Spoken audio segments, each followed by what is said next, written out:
Hey, everybody, welcome back. Devin, the OG, the original Grognard, sitting back down here at the table. Sixth Fleet, Victory Games. Love this game. Love the Fleet series. This is a classic. Anybody who's watched my channel for any length of time will know that I do not consider myself a clever man. I make rules mistakes. I get things wrong. I do flubs. I make mess ups all the time. And that's okay. I'm okay with that. And as people who watch my channel for any length of time know, I tend to usually start off each video correcting the mistakes that I got pointed out from the last video I made. Yeah, this one's no different. However, what is amusing is this is pointing out a mistake that I have been playing with for 30 years or so. Being primarily a solitaire gamer or this person who teaches someone the games that I play with, oftentimes if I don't get a chance to play with someone else who knows the system better than I tend to make mistakes, and I continue to live with those mistakes for years and years and years because I don't know any better. Yeah, so what is it this time, you may ask? It honestly not that big of a mistake. It's something easily overlooked. I understand why I made the mistake in the past and why I overlooked it. It deals with how you calculate area and close anti-aircraft values for bombing attacks and SSM attacks in ships. And I'm going to go ahead and point out the exact ruling of where I made my mistakes. Let's bring out the rule book here. Okay, so we have a defensive dice roll. Add together the area A values of all units and X. Okay, got that. Add together the close A values of all surface units that are the targets of the SSM attacks. Okay, that's not a problem. This is where my problem came in. Add the close AA value of the ship of the units, see, plural, stacked directly beneath the target units. I have been playing it that you add up all the close AA values of all ships that are attacked from left to right. So say we take a look at this US battle group and say that we have an attack on the Kennedy. Well, obviously, as the rules say, you add up all the area AA. Okay, that's cool. Then you add up the close AA of the target unit. And as the rules say, and this is where I made the mistake, add in the close AA values of the units, plural, stacked directly beneath the target units. I focused on the units and not the stacked directly beneath. So in my case, I would add, since all these were stacked directly beneath the unit that's being attacked, I would add in all their close AA value, missing the whole directly beneath part. And what you're supposed to do is just add up the close AA value of the ship that's directly beneath the ship being attacked. So in my case, I would add up all these close AA values, where in reality, I just add in the close AA value of that unit and that unit. Now, of course, I got hung up on the units. I go to the example of play, and the example of play bears it out the way it's supposed to be done, not the way I've been doing it. So yeah, I've been doing that wrong for 30 years. Ouch. This is not the first time it's happened. There was a rule that tripped me up. Same thing. I totally didn't even realize I was doing it wrong. Got pointed it out, and yep, sure enough, I just read it wrong and have been playing it wrong for 30 years. So I appreciate when people point out my rules mistakes, because sometimes like I've said, I'm an idiot in a box. The box is the computer playing games. And that's why I give the caveat that you do not watch me to learn 100% how the rules of a game is supposed to be played. You watch me to get a good idea of how the game's played, and then you make your decision based on that. Second thing that came out, funny thing, I posted the video, and then like a day later, I saw on the Wargamers Facebook group, another guy had set up the exact same scenario. I didn't want to say anything because, like, well, I don't know if he started playing this before I did or what. So it's like, all right, cool, no problem. You know, coincidence. No, come to find out, I talked with the guy and come to find out that no, he watched me playing this and it incentivized him to break out his own copy. So hey, great, cool. I'm getting people to play the game again. However, I did notice the picture that he had posted, just because I tend to catch details like this, although not when I'm reading rules, obviously. He had more aircraft out than I did. I'm going, well, I know I don't have the Kennedy can have eight air units, and I know I didn't have the full 8 air units. I had 6 air units. But that picture looks like he's got, and so I looked at it and counted out. Yeah, he's got 7 units. I've only got 6 units on the board. I think that was it. 1, 2, 3, 4, 5, 6. Yeah, 6. But he had 7, so I go back to the scenarios and I start looking at it. It's like, oh yeah, I did short myself an aircraft. I was supposed to add in. Where is it? There was supposed to be another, well, not another, but an A6, a single A6 in there. Now I had the EA6 electronic warfare, but I forgot the actual attack intruder aircraft. So I've been kind of shorting me. I shorted myself an aircraft in the last scenario or last turn. And one thing he pointed out, and this actually kind of makes sense now, that the AEW that the US get really is pointless. And I pointed this out in the last video. There really is no reason for the AEW to be in this scenario other than, I don't know, there are no enemy aircraft, so there's not going to be any raids or airstrikes on the US task force, and the AEW really does nothing against SSN strikes. But he pointed out, it's like, well, you could also use it for strategic recon. So I could have actually thrown this thing up for reconnaissance, and it's got a range of 24, so I could have used it in the same zone in the Eastern Mediterranean, spotted the two task force like I did normally, and then the P3s that I have flying out of Sicily could have been used to spot, could put them in the Central Med and have them spot 2 other task forces. And so talking with him made me realize, yeah, all right, I shorted myself that recon. I should have done that. Am I going to go back and retcon it? No. I mean, there are some things I like to go back and retcon. I think on this one I made the mistake. I should have realized.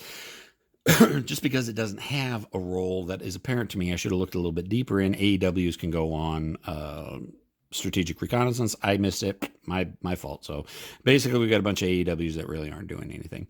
However, what I am going to do, since I realized I am supposed to have another A6, is that now gives me 6 aircraft that I can do strikes with. And not most of the time. Normally, you can only have at max 4 units in an airstrike. So now that I've got 6, okay, granted, 5 of them are only combat. One of them is a EW, which will reduces the chances or reduces the area anti-aircraft fire of the task force that you're attacking with SSNs or bombs. I'm going to pull the F-14. Actually, you know what? No, I'm not going to. I'm going to keep the F-14 on intercept because the F-14 does, when it's on intercept, does give defense against SSN attacks. So I'm going to leave that there. However, I am now more comfortable breaking down the attacks into 2 different attacks. So basically, I'll have two strikes. I could go with 1 massive strike and then just not do anything with the EW because that would be the 4 units. But I think this way, break it up into 2 strikes and then throw the EA6 into one of the strikes. I think that'll give me a little bit more flexibility. It'll definitely let me reach out to more units and shoot them up. But it's going to come down to how the turns are out. Because really, right now, there's just one task force that I know is out there, and that's the supply ships that are making the run to Tartarus, Syria. I have no idea about any of the other task force. I mean, I know they're out there, but since I haven't spotted them yet, I can't shoot at them. So we're just going to have to see. Maybe over a turn or 2, I will be throwing, the 4 attack aircraft into one gigantic, massive strike. Because we saw how well it did against the Osatus and the Nanchuka's patrol boats. Nanchuka, let's go take a look. I can never remember what that older class of patrol boat was. The great thing about the rule book here has got pretty much it does have every class in the game. What were the Soviet? Nanuchka. Yeah, love trying to read Cyrillic. Okay, focus. Yep, kind of represents 4 Nanuchka class corvettes, each armed with 6 SSN-9 SSMs. That was the PCS-1. PCS-2 and 3, those were also classes, which the Soviets had buckets of. All right, so let's go ahead and jump into this. We're starting on turn 2. So nothing has really changed. Nothing is updated. Basically, we're just jumping right into the ops phase, and we need to roll initiative to see who gets to declare their activity first. So using my handy-dandy dice tower that my buddy made me. Oops, it helps if I get the dice in it. Remember, even will be NATO, odd will be PAC. So we got a 6. That's going to, well, you can't see it, but it is a 6. So it's going to be NATO forces is going to get the first turn. So NATO is going to unleash the aircraft. I'm going to use my aircraft. And you know what? Well, since there's only one task group, enemy task force that I know is there, we're going to go ahead and hit them. I've definitely got the range to them. It's a range of, even the shortest range is 16, so it's 8 out and 8 back. I'm not going to add in the EW. So we're going to keep the EA6 behind, but we are going to throw all of these guys. Should I do an SSN attack or a bombing attack? Well, if I do an SSN attack, there's only one, or SSM, one air unit that I have that can throw out surface or air-to-surface missiles, and that's the AE6. Everybody else doesn't have, so it would be pointless for me to do that. So we're just going to go with bombing because we've got an ass ton of bombing that we can throw in at them. All right, so that is going to be, what are we attacking? Task Force 5, which is this task force right here with all those juicy container ships. CR, DD, CR, yeah, lots and lots of tasty supply ships. All right, so we're going to go screaming in. Yeah, I know, terrible jet engine noises. All right, so let's take a look at the bombing value. 50, 100, 150, 180. Jesus, 180. See, this is why, and that's also why I suggest you have a notepad near you, because it's, the numbers get pretty insane sometimes, and you got to split them up so many different ways. So we got 180 points of strike coming in. And Task Force 5, well, how many ships have we got there? We got 1, 2, 3, 4, 5, 6, 7 ships. You know, let's break it up as easily as we can. Let's do 30 on both of the destroyers. Okay, so that's going to be 60. 5, 120 left for 5 ships. I guess 30 on 2 of the ships and 20 on the rest of them.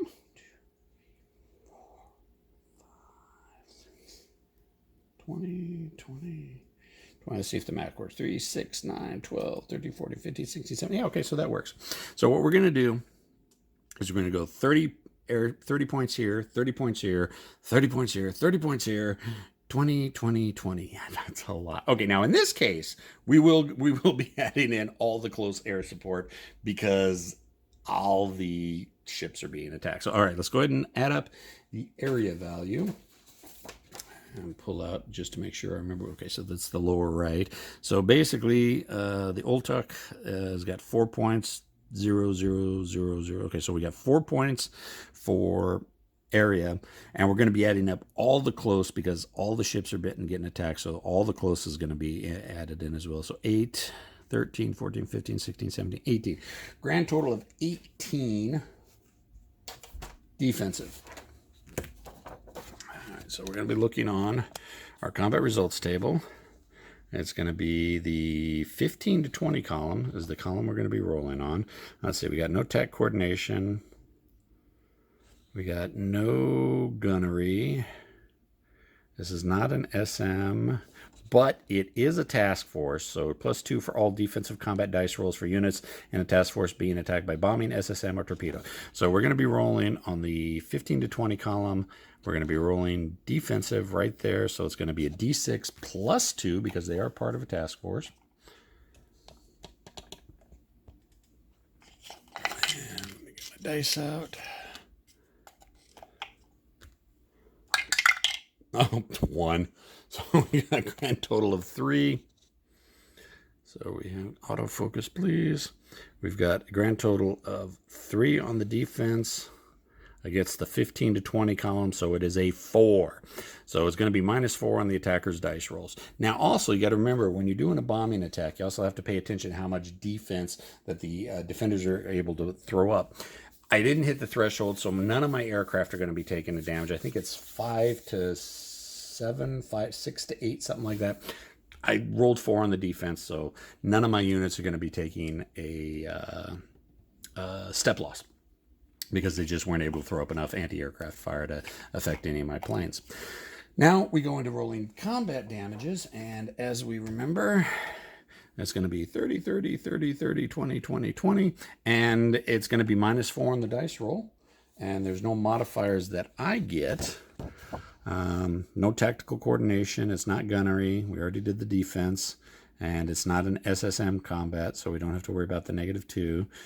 So yeah, so let's see, look at the, so it's going to be 28 to 30. Now, if I was a more clever man, I would maximize my potential as much as I can by, it's like, well, 28 to 35, you know, I could be 28 and that'll save me 2 points to put. I'm not going to do that. There are people out there that do that. I'm not going to do that. So we're going to be rolling at -4 on each of the dice rolls on the 28 to 35 column for the first 5. So let's go ahead and do that right now. Let's just go ahead and roll them out. So 5 -4 is 1. I'm just going to jot these down on the from right to left, or yeah, right to left, with the attacks and what the final result was. Then I'll go to the combat results table afterwards. So the second one is going to be 2 -4 is going to be -2. The next one is going to be a 0. And then we're going to have 1 again, just about the best we can do. That's going to be a 4. So that's going to be a 0. Next attack is a 4, which is going to be a 0. I like this die. And then, whoops. Then the final attack is going to be a 1, which is going to be a -3. Okay, so let's go ahead and take a look. Let's start from left to right, because, hey, let's just make things confusing and interesting for everybody. So take a look at the chart. This one is going to be on the 15 to 20 column, and it is a -3, which is going to be a 0, which is nothing. All right. So that ship, if I have my camera focused on it, that ship gets away with no damage. The next ship in the line, that one, we ended up rolling a 0 for. So a 0 on the 20 column is going to be a 2. And their defensive value, because I can never keep anything straight in my head. The defense value is the second number in the upper left-hand corner. Defense value is a 3. I did a 2 points of damage, which is more than 50% of the damage value of the unit, but not over it. So 3 points, half of that would be 1.5 rounded down to 1. I did 2 points, so it is going to be damaged, and she gets flipped over. Oh, that's right. CRs and AAs, they take 1 hit. That's as good as a sunk value. because they don't have a damage side. If they were to, in some scenarios, if they were able to get to the port where they're going to and manage to get unloaded, they would get scored victory points for that. Let's take a look at the A's. Let's see if the A's are the, just to make sure. So amphibious assault. Oh, they actually do take. So the AAs can be damaged, but it looks like the CRs are one-step units. Okay, so the next one is also we rolled a 0 on. So again, that's going to be 2 points of damage to its 3. So it is going to take 1 step of damage. However, it can only take 1 step of damage. So it is going to be destroyed. It's a supply ship. I mean, they're not going to last very long. Okay, now this guy, we're actually throwing 30 points into. And we ended up with a dice roll of 1 on that one. So let's take a look. 28 to 35. With a dice roll of 1 is a 3 damage points. So 3 damage points is equal to its value. So it's going to be taking 1 hit. So it's sunk. That's a good question. I can't remember. Do I have to exceed it or equal it? I think it's just equal it. If you equal it, then it's sunk. All right. This one, we rolled a 0 for. So again, we're looking on the 30 column. And a 0 is going to be a 3, which is going to be Kropotski. And then we got a destroyer. Again, just a defensive value of 3. We ended up with a -2 on that one. So we end up with a -2 on the 30 column is going to be 2. All right, so that's 2 points of damage. So again, it's more than half, but not equal or exceeding the defense value. It gets flipped over. Okay, this is a destroyer. So yeah, she's damaged. She takes a hit. Not sunk, so that's good. And then the final ship, the big DD, we rolled a 1 for her. So we rolled a 1 on the 28 to 35 because it was 30 points going into her. That's 3, which equals her defensive value. Okay, I am going to have to check this. I can't remember if it's equal or exceeds the defensive value to sink. Initiating combat, gunnery. Damn, here we go. Damage. Okay, yeah, if the combat value number is equal to or greater than the target's defense value, target unit is destroyed. Actually, it's more than destroyed, it's sunk.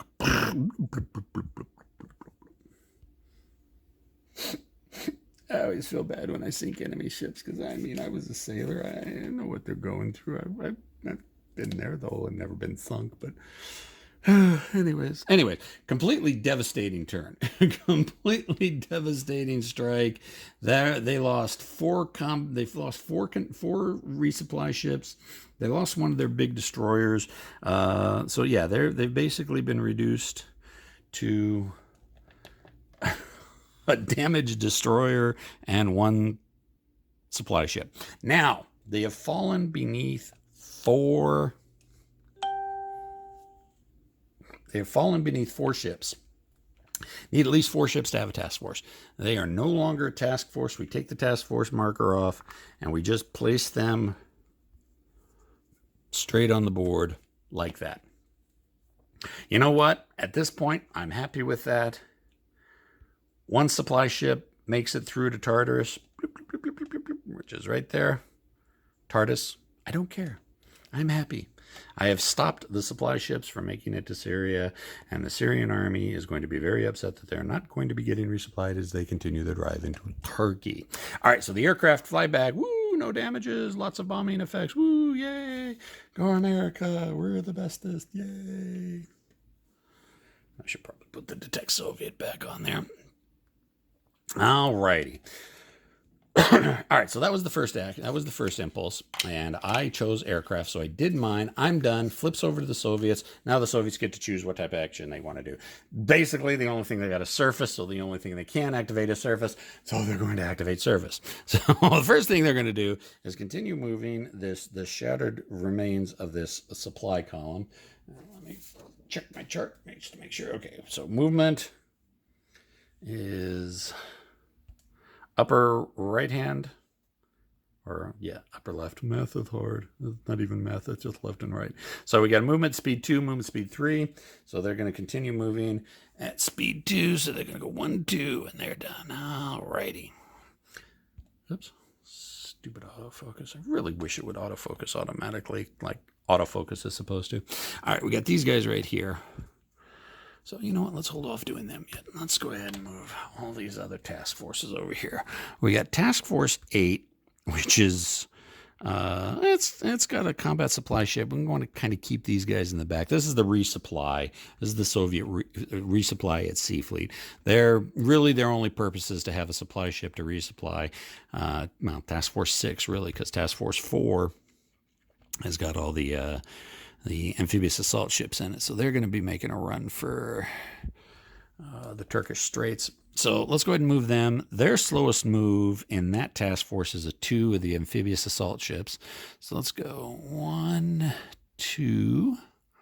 So they're good. Move it sideways to indicate that the unit has already moved. Task Force 8, that's the supply. They've got a maximum speed of 3. Wow, that's actually a pretty fast supply ship. Speed of 3. Again, from a tactical even a strategic standpoint, since that's the combat supply ship, they're going to be resupplying Task Force 6 at sea rather than having Task Force 6 try to come back, because Task Force 6 is the big Soviet battle group with the Minsk, the Kirov, and another couple crews. Yeah, that looks nasty. So we're going to go ahead and move 1, 2, 3. We're going to move them to, actually, let's go 1, 2, 3. We want to kind of keep combat supply ship away from the front lines.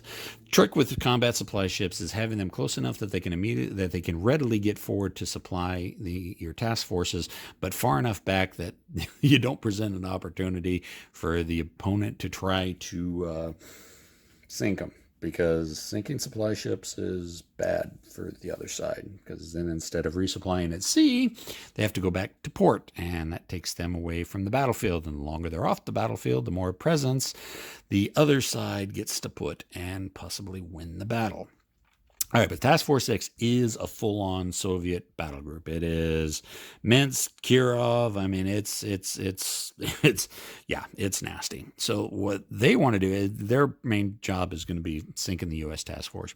And let's see. Well, let's take a look at what we got. We've got SSMs, range 6, range 6, range 5, range 5, range 1, and range 1. You know, that's not actually too bad.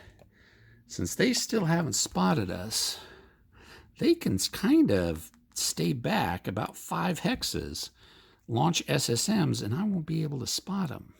Got to be within 2 hexes to spot a task force if they launch an SSM attack. So, yeah. So we don't want to get too close with Task Force 6. Optimum range is going to be 6 hexes. Sure, we'd like to have that 14 attack from the 2 destroyers, but I think for right now, let's see, the U.S. Task Force is right here. 1, 2, 3, 4, 5. So that's 5 spaces away. Minimum move is 4. So yeah, 1, 2. Let's go ahead and move the task force right there. And that puts them within 5 spaces, 1, 2, 3, 4, 5, of the U.S. Task Force. And they're going to go ahead and launch an SSM attack. I think that's a good idea. So let's count up the values of what we got from this battle group. Okay, we got the Minsk, the so-called Soviet carrier, for 8 points. The Kirov is another 8 points. That's 16, 22, 28. Again, it'd be kind of nice to get those extra 14 points in from the 2 destroyers, but we don't want to get so close yet. So we're looking at, what I say, 28. Again, we write this down because my memory is shot and I have a horrible time remembering things. 28 points, and they're putting it into the U.S. battle group. All right, so let's take a look at the U.S. battle group. You know what? Let's just go ahead and pick on the 2 destroyers on the end. Let's go ahead and put 14 into each of the Cushing and the towers. So we're going to be 14 and 14. All right. We're going to go ahead and look at area anti-aircraft fire, which is going to be... Why? I can never remember which is area and which is close. Okay, areas. That's area, lower right hand. So 3... 4, 5, 6, 7, 8, 9, 10, 11, 12. So we got 12 points from area. And we can only add in the close of the ships that are being targeted, or the ships directly beneath it, unless they're also the target. So basically, we're targeting the cushion in the towers. So the cushion in the towers get to add in their close AA value, which is going to be an additional 7. Which brings us to 19. Now, we do have the F-14s on cap. F-14s on cap. Well, actually, any interceptor on cap will add to your area defense. Normally, it's +1 for most interceptor aircraft, but the F-14 is special. It gets an additional +2. So we go from 19 to 21 on the defense.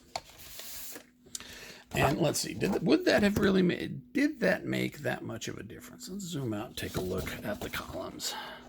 Actually, it did.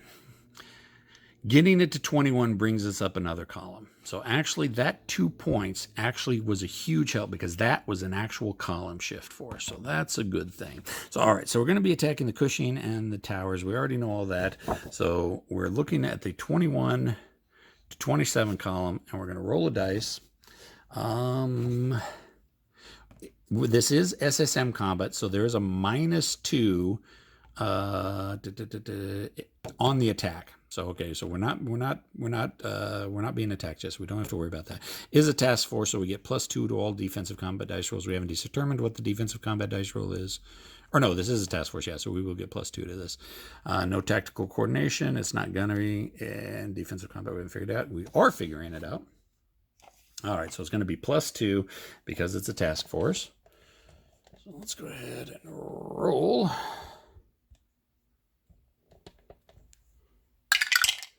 Okay, oh, that's not good. 1 makes it a 3. So we take a look at 3 on the 21 to 27 column, so it's going to be a 4. Still, it's a respectable amount, so it's going to be -4 to the dice roll. However, this is SSM combat. If no friendly surface unit is adjacent to the enemy units being attacked by SSM at the moment the attack takes place, does not apply to modifiers in SSM attacks against a base X. All right, so we're at -4 because that was the defensive roll, and now it's going to be another -2 for a grand total of -6. Now we're dropping 12 points on each one of the. Is it 12? No, it's 14. 14? No, I got it right down. Right there, 28. So 14 points. We're dropping 14 points on both the cushion and the tower. So let's just go ahead and roll. And then we'll take a look at the chart with all the modifiers. But let's get the rolls in first. Okay, first one's going to be a 3. -6 is going to be a -3. And then 6 -6 is going to be a 0. So actually, that's not too bad. One of them is going to get the best possible chance they could have had situation with the conditions as it was. So, okay, so we were dropping 14 points in. So 9 to 14 column. The first one against the towers is a -3. So -3 versus 9 to 14 is nothing. 0. So we go to the next one. 0 at the 9 to 14 is 1 damage point. So let's take a look at the towers. Okay, so the tower's defensive value is 3. 1 is less than 1/2 because 1/2 of the tower's defense is 1.5. So again, probably a non-critical hit. Regardless, only 1 point got through. Wasn't enough to actually do severe damage to the ship. So again, no damage. This must be a little bit frustrating for the Soviet player because they've lost their patrol boats. They've taken huge casualties, and there has been not really any damage been inflicted on the U.S. forces yet. So basically, all we've got left is this one, this task force. What do we got here? We got 3 ships. So we got 2 cruisers and a destroyer. Not really good cruisers. We might as well get as close as we can with these guys because 2 of their ships have only got a range of 1. So the slowest movement is 4. They were right here. 1, 2, 3, 4. Okay, now. Ships have 2 different types of ranges. They have extended and extended and limited. Regardless, it's 1 space or 2 space. I had a unit that was in the extended range move into the close range, so that actually will allow me to spot that task force. I now know they are there. Even if I didn't know they were there from them moving there, as soon as they pop off their SSMs at limited range, I'll know they're there. So they're going to go ahead and pop their missiles, and they're going to go ahead and fire all of them. And what are we looking at? 7, 15, 19. 19 points. So I think we're going to put 19 points. We're going to put 19 points into the towers. Just because we need to pick on one ship. So we're going to put 19 points into the towers. As far as area goes, we get 3, 7, 12. That's it. And then we get the close air value of the ship that's being attacked and all ships beneath it. Well, that's just this one, nothing else. So it's going to be another 2. So it's going to be 14 points of defense. Now, in later editions, I think it was 5th Fleet, that this ship right here would get to benefit from the close air value of the unit at the top of the stack. This is 6th Fleet. Those rules weren't in. It was not play tested around that. So we're not going to go with that. So we've got 14 points of defense, or 14 points that we're able to put up. Now, we get to add in another 2 more points because this is an SSN attack, and the interceptors can intercept that, so that's going to give us 2 more points of area defense. So it's going to bring us to 16. Now... And then, of course, +2 for all defensive combat dice rolls. So yeah, we get to add +2 to the dice roll on this for our defensive fire. So it's going to be. So we're looking at 16, the 16 column. So it's going to be the 15 to 20 again. That F-14 pushed it over the top from one column to the next. So that F-14 has actually been kind of paying its dividends. So because it's in 2 combats, it shifted the column at least once, both times. All right, so let's go ahead and roll the defensive roll. And since they're in a task force, they get +2 to the dice roll. So not good. 1, 2, 3. So it's going to be 3 on the 15 column. Again, it's going to be 4 dice. So they're throwing, or not 4 dice, they're throwing up 4 defense. So it's going to be -4 on the attacker dice rolls. However, under normal circumstances, we also have this SSM, or what we've been seeing is this SSM combat of -2. However, there are friendly units adjacent to enemy units being attacked by SS units at the moment that this takes place. I'm not going to check the rules. I'm fairly certain that they're close enough that they count for negating that bonus of their own attack. I'm fairly certain that's the way it is. So it's just going to be a -4 on the attack instead of the -6 because there are units adjacent to them from the SSM attack. 1 -4 is -3. -3 on the 19 column probably isn't going to be enough. Let's see. So on the 19 column, -3, yeah, it's 0. So not good. So yeah, the Soviets are throwing lots of missiles, but nothing is hitting much of anything.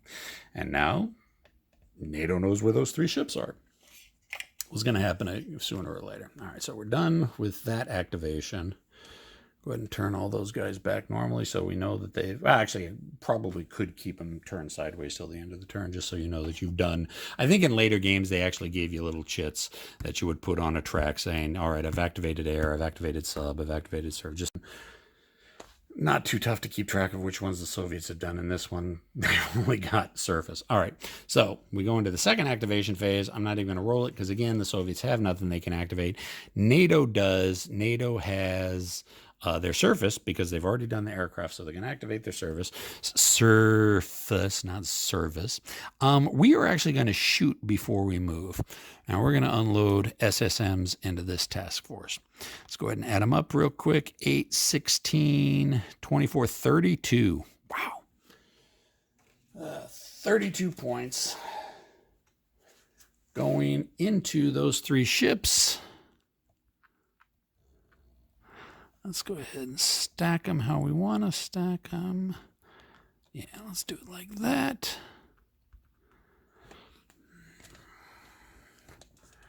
Zoom in a little bit so you can see how I've stacked it up. We got 32. Let's go ahead and put all 32 on the Kerch. Let's see what happens when the U.S. gang up all their values versus an enemy Soviet ship. All right, so we got area defensive fire, which is going to be 4, and 6, which is going to be 10. So they've got a defensive value of 10. They're not a task force, so they don't get their +2 on their defensive dice roll. So it's just going to be, oh, yeah, hold on. 10 plus we have their close air, which is the Kerch adds in their close because they're the target of, so 5. So that's actually a 15. So a grand total of 15 defense. No modifiers for being in a task force, so it's going to be a straight up roll. And of course, they'll probably roll a 6. No, 2. So it's going to be a 2 on the 15 column for their defense. No, they actually did get it up to the next column. So 2 is going to be -3. All right, so the U.S. are looking at -3. Normally that would be, well, not normally. We have been seeing it would be modified by a further additional, whoops, knock the camera all over the place, by an additional -2. However, we have your friendly units stacked next to the target of the strike. So it's just going to be -3 on the dice roll. And we're looking at, I know I wrote it down, 32 points. So 32, so it's going to be on the 32 column at -3. So 5 minus 3 is a 2. 2 on the 32 column, which is going to be 4. Oof, that's going to hurt, especially on a destroyer. Take a look at the target. Ooh, that's actually, oh, that's a cruiser, not a destroyer. Okay. Anyways, I did 4 points. And their defense is 4. It equals or exceeds their defense value. So that ship is blown out of the water as well. Not even damaged, just straight out destroyed. So maybe I do need to move in the 2 destroyer, move this task force in to get the extra 14 points, because that may be what I need to start actually doing some more damage to the U.S. All right, so they fired. Now you got to remember, when you do ship activation, you can shoot, you can fire, you can shoot and fire, you can fire and shoot, you can shoot, depending on the type of shoot it is, and fire. Yeah, there's a whole bunch of different things you can do. I shot, now I can move. I know they've got a task force that's trying, of amphibious assault ships that's making a run for Turkey. I know that task force is pretty much shattered, so I need to get up here and try to find this task force and start putting bombs and bullets into it. So my slowest move value is at 4 for that task force. Actually, the move of the entire group is 4. So let's go ahead and move 4. So we'll go 1, 2, 3, 4. All righty. There we go. And that's it. Now, technically, there are sometimes you can do a second type of attack. You can move, attack, or attack, move, attack. But I think the second attack is limited to ASW or torpedoes, maybe gunnery. But suffice to say, I can't do 2 surface-to-surface missile shots in the same turn. So yeah, okay, that's it. That's going to be it for turn 2. Now, technically, if this was a normal game, turn 3 would be a night turn. And at the beginning of the night turn, we actually remove the detected markers. And so, you have to go re-hunting everybody again. However, this scenario, being an introductory scenario, says ignore the effects of the night turn. So we're not going to be removing any detected markers from everybody. We're just going to pretend that this is a really, really long day, and things are going to go from there. I see now why the AEW was probably added in, just so it would have given you a second strategic recon, so you can spot more of the enemy task forces. Because I've got to get, at this point, I've got to get practically right on top of them, and that's going to give, Task Force 6 another chance to get closer and shoot at me and these guys. And of course, I'm not worried about one supply ship getting through. That's not gonna swing the battle too much. But yeah, so now we're looking to trying to stop those troop transports. That's all I got. Questions, comments, concerns, complaints, criticisms in the comment section. I'll see everybody next time. See ya.